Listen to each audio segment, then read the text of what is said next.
ನಮಸ್ತೆ, ನನ್ನ ಹೆಸರು ಸಂಗಮೇಶ್ ಹುಗಾರ್ ಸಿಡಿಎನ್ ಯೂಟ್ಯೂಬ್ ಚಾನಲ್ಗೆ ಸ್ವಾಗತ. ಬಂಧುಗಳೇ, ಇದುವರೆಗೆ ಯಾರು ನಮ್ಮ ಯೂಟ್ಯೂಬ್ ಚಾನಲ್ ಅನ್ನ ಸಬ್ಸ್ಕ್ರೈಬ್ ಮಾಡಿಲ್ಲ, ಸಬ್ಸ್ಕ್ರೈಬ್ ಮಾಡಿ, ಶೇರ್ ಮಾಡಿ ಅಂತ ಹೇಳ್ತಾ ಬನ್ನಿ ಇವತ್ತು ಮತ್ತೊಂದು ಹೊಸ ವಿಡಿಯೋನ ಆರಂಭಿಸ್ತಾ ಇದ್ದೇವೆ. ಸೊ ವೀಕ್ಷಕರೇ, ಬಹಳಷ್ಟು ಜನ ನೀವು ದಿನನಿತ್ಯ ನಮ್ಮ ಜೀವನದಲ್ಲಿ ಅಂದ್ರೆ ನಮ್ಮ ವೈವಾಹಿಕ ಜೀವನದಲ್ಲಿ ಈ ನೋಟ್ರಿ ಅನ್ನೋ ಶಬ್ದ ನಾವೆಲ್ಲರೂ ಕೇಳ್ತಿರ್ತೇವೆ. ಸೊ ನೋಟ್ರಿ ಅಂದ್ರೆ ಯಾಕೆ, ನೋಟ್ರಿ ಅಂದ್ರೆ ಏನು, ಏನ್ ಮಾಡಬೇಕು, ಯಾವ ಉದ್ದೇಶಕ್ಕೋಸ್ಕರ ನೋಟ್ರಿ ಮಾಡಬೇಕು ಅನ್ನೋದ್ರ ಬಗ್ಗೆ ಕುರಿತು ಒಂದು ಸಂಪೂರ್ಣವಾದಂತಹ ಒಂದು ಮಾಹಿತಿಯನ್ನು ಕೊಡ್ಲಿಕ್ಕೆ ವಕೀಲರಾದಂತ ಹಾಗೆ ನೋಟ್ರಿ ಅಧಿಕಾರಿಗಳಾದಂತ ಶ್ರೀಧರ್ ಎಂಕಂಚಿ ಸರ್ ನಮ್ಮ ಜೊತೆಗಿದ್ದಾರೆ. ಸೊ ಅವರನ್ನ ಈ ಕಾರ್ಯಕ್ರಮಕ್ಕೆ ಬರಮಾಡಿಕೊಳ್ತಾ ಈ ನೋಟ್ರಿ ಬಗ್ಗೆ ಸಂಪೂರ್ಣವಾದಂತಹ ಒಂದು ಮಾಹಿತಿಯನ್ನ ನಾವು ಪಡೆದುಕೊಳ್ಳೋಣ. ಮೊದಲನೇದಾಗಿ ನಮಸ್ಕಾರ ಎಂಕಂಚಿ ವಕೀಲರೇ. ನಮಸ್ಕಾರ. ನಮಸ್ಕಾರ. ನಮಸ್ತೆ. ಹೇಳ್ರಿ, ತಮ್ಮ ಹೆಸರು ಮೊದಲನೇದಾಗಿ ತಮ್ಮ ಪರಿಚಯನ ನಮ್ಮ ವೀಕ್ಷಕರಿಗೆ ಮಾಡ್ಕೊಡ್ರಲ್ಲ. ನನ್ನ ಹೆಸರು ಶ್ರೀಧರ್ ಎಂಕಂಚಿ ಅಂತ ಹೇಳಿ. ನಾನು ಈಗ 15 ವರ್ಷ ಆಯ್ತು ಲಾ ಮುಗಿಸ್ಕೊಂಡು. ಈಗ ನಾನು ಇದೇ 2.5 ತಿಂಗಳಲ್ಲಿ ಕರ್ನಾಟಕ ಸರ್ಕಾರದ ನೋಟ್ರಿ ಅಧಿಕಾರಿ ಅಂತ ಚಡಚಣ ತಾಲೂಕಿನ ನೋಟ್ರಿ ಅಧಿಕಾರಿ ಅಂತ ನೇಮಕ ಆಗಿದ್ದೀನಿ. ಚರ್ಚನ್ ತಾಲೂಕಿನ ನೋಟ್ರಿ ಅಧಿಕಾರಿ ಅಂತ ನೇಮಕವಾಗಿದ್ದೀರಿ. ಸೊ ಪ್ರಸ್ತುತ ನೀವು ಚರ್ಚನದಲ್ಲಿ ಒಂದು ನೋಟ್ರಿ ಕೆಲಸವನ್ನು ಆರಂಭಿಸಿದ್ದೀರಿ. ಓಕೆ, ನೋಟ್ರಿ ಕೆಲಸವನ್ನು ಆರಂಭಿಸಿದ ನಂತರ ಈಗ ಮುಖ್ಯವಾಗಿ ನಮ್ಮ ಸಾರ್ವಜನಿಕ ಕಾಡುವ ಪ್ರಶ್ನೆ ಏನಪ್ಪಾ ಅಂತಂದ್ರೆ, ಈ ನೋಟ್ರಿ ಮಾಡ್ಕೊಂಬರಿ ಅಂತ ಹೇಳ್ತಿರ್ತಾರೆ. ಸೊ ಮುಖ್ಯವಾಗಿ ನಮ್ಮ ಸಾರ್ವಜನಿಕರಿಗೆ ಏನ್ ಹೇಳ್ಬೇಕಪ್ಪ ಅಂದ್ರೆ, ನೋಟ್ರಿ ಅಂದ್ರೆ ಏನು? ನೋಟ್ರಿ ಅಂದ್ರೆ ಜನಸಾಮಾನ್ಯರು ತಮ್ಮ ಒಂದು ದಾಖಲೆಗಳೇನಿರ್ತಾವಲ್ಲ, ಸಾಮಾನ್ಯ ಕಾನೂನಾತ್ಮಕ ದಾಖಲೆಗಳನ್ನ ಅವುಗಳನ್ನ ಸರಿಯಾಗಿ ಪರಿಶೀಲಿಸಿ ಅದು ಕಾನೂನಿನ ದಾಖಲೆ ಕರೆಕ್ಟ್ ಅದು ಕಾನೂನುಬದ್ಧದ ಕಾನೂನು ಸಮ್ಮತ ಪರಿಶೀಲನೆ ಮಾಡಿ ಅದನ್ನ ಆಮ್ಯಾಗ ಅದಕ್ಕೆ ಒಂದು ನೋಟ್ರಿ ಸೀಲ್ ಅಂತ ಇರ್ತದ. ಆ ಸೀಲ್ ಅನ್ನ ಹಾಕಿ ನನ್ನದೇ ಆದಂತದ್ದು ಒಂದು ಸಿಗ್ನೇಚರ್ ಇರ್ತದೆ. ಆ ಸಿಗ್ನೇಚರ್ ಮಾಡಿಕೊಟ್ಟಾಗ ಆ ದಾಖಲೆಗಳನ್ನ ನೋಟ್ರೈಸ್ಡ್ ದಾಖಲೆ ಅಂತ ಪರಿಗಣಿಸಲಾಗ್ತದೆ. ಸೊ ಯಾವುದೋ ಒಬ್ಬ ವ್ಯಕ್ತಿ ನೋಟ್ರಿ ಮಾಡ್ಕೊಂಬರಕ್ಕೆ ತಮ್ಮ ಹತ್ರ ಬಂದ್ರೆ ಅವರು ತನ್ನಂತ ದಾಖಲೆಗಳನ್ನ ನೀವು ಪರಿಶೀಲನೆ ಮಾಡಿ ಇದು ಸರಿ ಇದೆಯೋ ತಪ್ಪಿದೆಯೋ, ಸೊ ಇದರಿಂದ ಏನು ಪ್ರಯೋಜನ ಇದೆ, ಸೊ ಇದನ್ನ ಯಾವ ಉದ್ದೇಶಕ್ಕಾಗಿ ಮಾಡ್ಬೇಕಂತ ಸಂಪೂರ್ಣವಾದಂತ ನಿಮ್ಗೆ ನೀವು ತಿಳ್ಕೊಂಡ ಮೇಲೆ ಅವರಿಗೆ ನೋಟ್ರಿ ಮಾಡಿ ಕೊಡ್ತೀರಿ. ಸೊ ನೋಟ್ರಿ ಮಾಡ್ಕೊಳ್ಳಿಕ್ಕೆ ನಿಮ್ಗೆ ಒಂದು ಅಧಿಕಾರ ಇರ್ತೈತಿ. ಸೊ ಸರ್ಕಾರದಿಂದ ಒಂದು ಅನುಮತಿನೂ ಕೂಡ ನಿಮ್ಗೆ ಸಿಕ್ಕಿರ್ತೈತಿ. ಸೊ ಮುಖ್ಯವಾಗಿ ಇಲ್ಲಿ ನಾವು ನೋಟ್ರಿ ಮಾಡ್ಕೋಬೇಕಂತಂದ್ರೆ ನೋಟ್ರಿ ಯಾಕೆ ಮಾಡ್ಬೇಕನ್ನೋದೊಂದು ಪ್ರಶ್ನೆ ಬರ್ತೈತಿ ಸಾರ್ವಜನಿಕರಿಗೆ. ಸಾಮಾನ್ಯವಾಗಿ ಏನ ಹೇಳ್ತಾರೆ, ಯಾವುದೇ ಒಂದು ಕೆಲಸ ಮಾಡ್ಲಿಕ್ಕೆ ಹೋಗ್ಲಿ, ಯಾವುದೇ ಒಂದು ವ್ಯವಹಾರ ಮಾಡ್ಲಿಕ್ಕೆ ಹೋಗ್ಲಿ, ಎಲ್ಲಿ ಒಂದು ಬ್ಯಾಂಕಿಗೆ ಹೋಗ್ಲಿ, ಯಾವುದೇ ಒಂದು ಸರ್ಕಾರಿ ಕಚೇರಿಗಳಿಗೆ ಹೋಗ್ಲಿ, ಅಥವಾ ಯಾವುದೇ ಒಂದು ಹಣಕಾಸಿನ ವ್ಯವಹಾರ ಅಥವಾ ಹೊಲಮನಿ ವ್ಯವಹಾರ, ಇನ್ನಿತರ ಸೇವೆಗಳಿಗೆ ಬೇಕಾದಲ್ಲಿ ನೋಟ್ರಿ ಅವಶ್ಯಕತೆ ಇರ್ತೈತಿ. ಸೊ ಯಾಕಾಗಿ ನೋಟ್ರಿ ಮಾಡ್ಬೇಕಂತ ಹೇಳ್ತಿರ್ತಾವ. ನೋಟ್ರಿ ಮಾಡೋದ್ರಿಂದ ಮೊದಲನೇದಾಗಿ ನಿಮ್ಗ ಕಾನೂನಿನ ರಕ್ಷಣೆ ಸಿಗ್ತವೆ ದಾಖಲೆಗೆ. ಆಮೇಲೆ ಯಾವುದೇ ಕಾನೂನಾತ್ಮಕ ತೊಂದರೆಗಳಾಗಂಗಿಲ್ಲ. ಅಂದ್ರೆ ಯಾವುದೇ ಇಲ್ಲೀಗಲ್ ಕಾನೂನು ಬಾಹಿರ ಚಟುವಟಿಕೆಗಳ ಅವಕಾಶ ಇರೋದಿಲ್ಲ. ಆಮ್ಯಾಗ ಯಾವುದೇ ರೀತಿ ವ್ಯವಹಾರಿಕವಾಗಿ ನೀವು ಏನೇ ಮಾಡ್ಕೊಂಡ್ರು ವ್ಯಕ್ತಿಗಳ ಮಧ್ಯೆ ಒಂದು ನಂಬಿಕೆ ವಿಶ್ವಾಸ ಮತ್ತೆ ಉಳ್ಕೊಂಡ್ಬಿಡ್ತವೆ. ಅದಕ್ಕೆ ನೋಟ್ರಿ ಮಾಡ್ಬೇಕಂತ ಹೇಳ್ತಾರೆ. ಓಕೆ ವೀಕ್ಷಕರ, ನೋಟ್ರಿ ಯಾಕೆ ಮಾಡ್ಬೇಕಂತ ನೋಡೋದಾದ್ರೆ ಮುಖ್ಯವಾಗಿ ನಾವು ಬೇಕಂದ್ರೆ ದಾಖಲೆಗಳ ಪ್ರಾಮಾಣಿಕತವಾಗಿ ದೃಢೀಕರಣವಾಗ್ತಾ ಇದ್ದಾವೋ ಇಲ್ಲೋ ಅದು ಆಗ್ಬೇಕಪ್ಪ ಅಂತಂದ್ರೆ ನಾವು ಅದನ್ನ ಖಚಿತಪಡಿಸ್ಕೊಳ್ಬೇಕಪ್ಪ ಅಂದ್ರೆ ನೋಟ್ರಿ ಅವಶ್ಯಕತೆ ಇರ್ತೈತಿ. ಇನ್ನ ನೋಟ್ರಿ ಮಾಡೋದ್ರಿಂದ ಏನಪ್ಪಾ ಅಂತಂದ್ರೆ ಕಾನೂನಾತ್ಮಕ ಒಂದು ರಕ್ಷಣೆ ಇರ್ತೈತಿ. ಅಂದ್ರೆ ಸತ್ಯಾಸತ್ಯತೆಗಳು ಮತ್ತು ಆಲೋಚನೆಗಳ ಹಕ್ಕನ್ನು ನಿರ್ಧರಿಸಲಿಕ್ಕೆ ಒಂದು ಅವಕಾಶ ಇರ್ತೈತಿ. ಇನ್ನು ವೈದ್ಯಕೀಯ ಮತ್ತು ಆಸ್ತಿ ವ್ಯವಹಾರಗಳಲ್ಲಿ ಕಾನೂನಿನ ಒಂದು ಅನುಮೋದನೆ ಅಂದ್ರೆ ಲೀಗಲ್ ಶಿಫ್ಟ್ ಅಂತ ಪ್ರಾಮಾಣಿಕತೆ ಕ್ರಮಕ್ಕಾಗಿ ಅವಶ್ಯಕತೆ ಇರ್ತೈತಿ.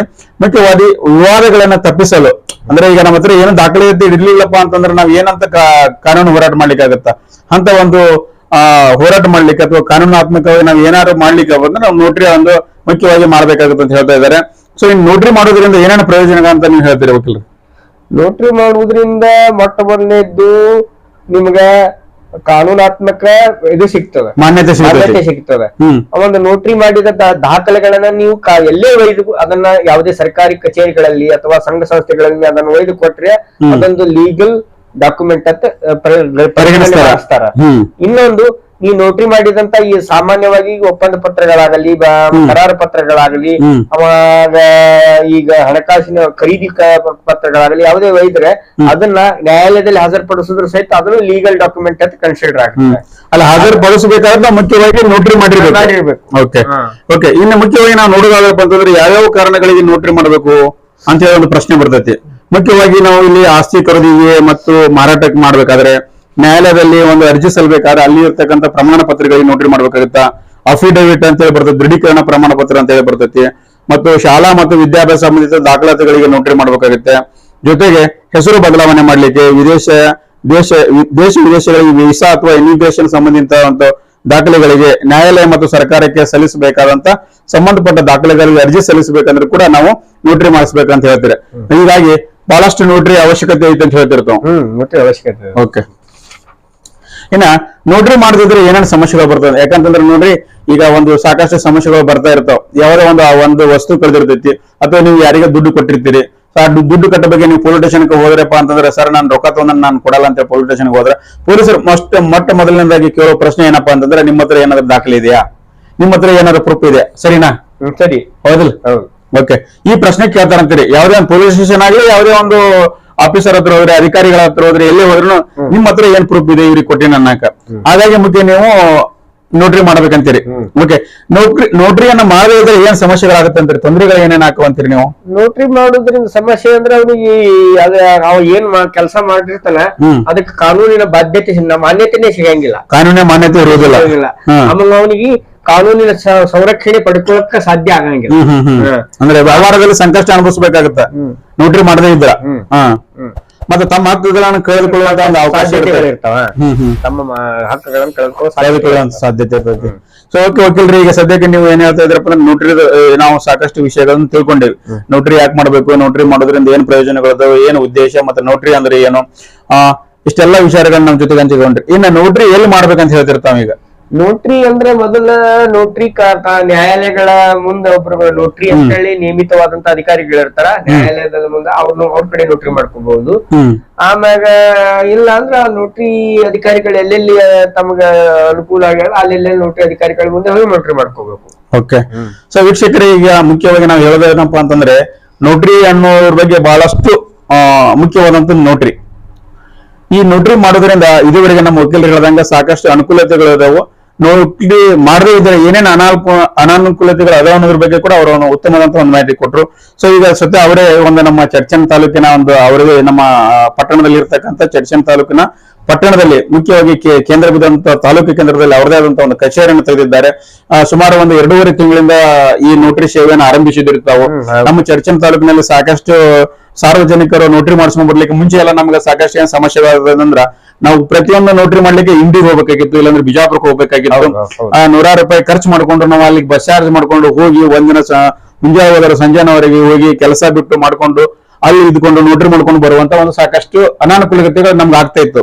ಸೊ ಇವತ್ತು ನೀವು ಒಂದು 2.5 ತಿಂಗಳಿಂದ ನಮ್ಮ ಚಡ್ಚನ್ ತಾಲೂಕಿನ ಕೇಂದ್ರ ಬಿಂದುದಲ್ಲಿ ಇಲ್ಲೇ ಸ್ಥಳೀಯವಾಗಿ ನಮ್ಮ ನೋಟ್ರಿ ಕಚೇರಿನ ಆರಂಭಿಸಿದಿರಿ. ಸೊ ಸಾಕಷ್ಟು ಸಾರ್ವಜನಿಕ ಇದರಿಂದ ಅನುಕೂಲ ಆಗುತ್ತೆ ಅಂತ ಹೇಳ್ಬಹುದು. ಸೊ ನೀವು ನಿಮ್ಮ ಹತ್ರ ಈಗ ನೋಟ್ರಿ ಮಾಡ್ಲಿಕ್ಕೆ ಬರ್ಬೇಕಪ್ಪ ಅಂತಂದ್ರೆ, ನಮ್ಮ ಸಾರ್ವಜನಿಕರು, ಈ ವಿಡಿಯೋ ನೋಡ್ತಕ್ಕಂಥ ಸಾರ್ವಜನಿಕರು ನೋಟ್ರಿ ಕೆಲಸಕ್ಕಾಗಿ ತಮ್ಮ ಹತ್ರ ಬರ್ಬೇಕಪ್ಪ ಅಂತಂದ್ರೆ, ವಾರದ ಎಷ್ಟು ದಿನಗಳಲ್ಲಿ ತಮ್ಮ ಕಚೇರಿ ತೆಗೆದಿರ್ತೈತಿ? ವಾರದಲ್ಲಿ ಸರ್ಕಾರಿ ರಜೆಯನ್ನು ಹೊರತುಪಡಿಸಿ ಉಳಿದ ದಿನಗಳಲ್ಲಿ ಎಲ್ಲಾ ಕಡೆ ದಿವಸಗಳಲ್ಲಿ ಕಚೇರಿ ತೆಗೆದಿರ್ತದೆ. ಅಂದ್ರೆ ಸರ್ಕಾರಿ ರಜೆಗಳನ್ನು ಹೊರತುಪಡಿಸಿ ಉಳಿದೆಲ್ಲ ದಿನಗಳಲ್ಲಿ ನಿಮ್ಮ ಸೇವೆ ಲಭ್ಯ ಇರ್ತೈತಿ. ಸಮಯ ಎಷ್ಟರಿಂದ ಎಷ್ಟುವರೆಗೆ? 10 ಗಂಟೆಯಿಂದ ಸಾಯಂಕಾಲ 5ವರೆಗೆ. ಬೆಳಗ್ಗೆ 10 ಗಂಟೆಯಿಂದ ಸಾಯಂಕಾಲ 5ವರೆಗೆ ನೀವು ಸೇವೆ ನೀಡಲು ಸಿದ್ಧರಾಗಿದ್ದೀರಿ. ನೋಡ್ತಾ ಇದ್ದೀರಿ ವೀಕ್ಷಕರೇ, ನಿಮಗೂ ಈ ನೋಟ್ರಿಗೆ ಸಂಬಂಧಿಸಿದಂತ ಏನೇ ಕೆಲಸಗಳಿದ್ರು, ಏನೇ ವ್ಯವಹಾರಗಳಿದ್ರು, ಮತ್ತೆ ಏನೇ ಸಮಸ್ಯೆಗಳಿಗೆ ಪರಿಹಾರ ಬೇಕಿದ್ರು ಕೂಡ ನಮ್ಮ ನೋಟ್ರಿ ಅಧಿಕಾರಿಗಳಾದಂತ ವಕೀಲರಾದಂತ ಶ್ರೀಧರ್ ಎಂಕಂಚಿ ಅವರು ತಮಗೆ ಅವೈಲೇಬಲ್ ಇರ್ತಾರೆ.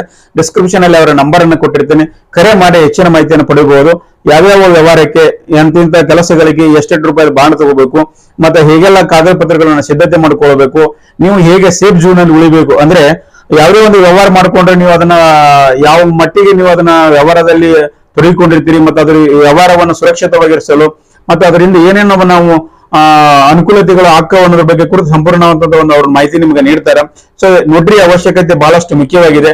ಯಾಕಂತಂದ್ರೆ ನೋಟ್ರಿ ಮಾಡ್ಕೊಳ್ಳಿಲ್ಲ ಅಂದ್ರೆ, ಅಫಿಡೇವಿಟ್ ಮಾಡ್ಕೊಳ್ಳಿಲ್ಲ ಅಂತಂದ್ರೆ, ನಾಳೆ ನಾವು ಕಾನೂನಾತ್ಮಕವಾಗಿ ಏನೇ ಹೋರಾಟ ಮಾಡಕ್ ಹೋದ್ರು ನಮ್ಗೆ ಅದರಲ್ಲಿ ಹೋರಾಟದಲ್ಲಿ ಜಯ ಸಿಗೋದಿಲ್ಲ. ಯಾಕಂದ್ರೆ ಪ್ರತಿಯೊಂದಕ್ಕೂ ಒಂದು ಪ್ರೂಫ್ ಅಂತ ಇರ್ತೈತಿ, ಒಂದು ದಾಖಲೆ ಅಂತ ಇರ್ತೈತಿ, ಒಂದು ಏನಾದ್ರೂ ಒಂದು ಡಾಕ್ಯುಮೆಂಟ್ ಅಂತ ಇರ್ತೈತಿ. ಸೊ ಅದೆಲ್ಲವನ್ನ ನಮ್ಮ ಹತ್ರ ಇದ್ದಿರ್ತಾನೆ ನಾವು ಏನಾದ್ರೂ ಕಾನೂನಾತ್ಮಕ ಹೋರಾಟ ಮಾಡ್ಲಿಕ್ಕೆ ಸಾಧ್ಯತೆ ಆಗುತ್ತೆ. ಯಾಕಂತಂದ್ರೆ ಈಗ ನೋಡ್ತಾ ಇದ್ದೀರಿ, ಕದ್ದು ಮುಚ್ಚಿ ವ್ಯವಹಾರಗಳ ಮಾಡ್ತಾ ಇರ್ತಾರೆ. ಆ ಕದ್ದು ಮುಚ್ಚಿ ವ್ಯವಹಾರಗಳು ಕದ್ದು ಮುಚ್ಚಿಯಾಗಿ ಹೋಗಿಬಿಡ್ತಾವ.